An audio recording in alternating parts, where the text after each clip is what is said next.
పరీక్ష రాయాలి, నీవెలా రాస్తున్నావు? కాపీ కొడుతున్నావా? లేకపోతే ఇంకొకరి చేత రాయిచ్చేస్తున్నావా? రాయాలి పరీక్ష, అని ఎలా రాస్తున్నావు? చేయాలి ప్రార్థన.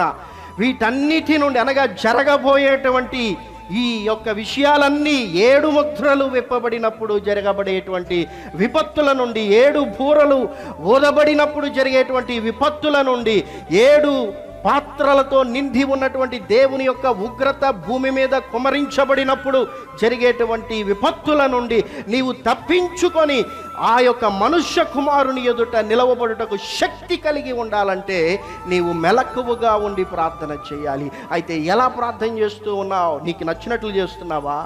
నీకు తోచినట్లు చేస్తూ ఉన్నావా? దేన్ని ఆధారం చేసుకొని చేస్తున్నావు? స్వలాభము కొరక,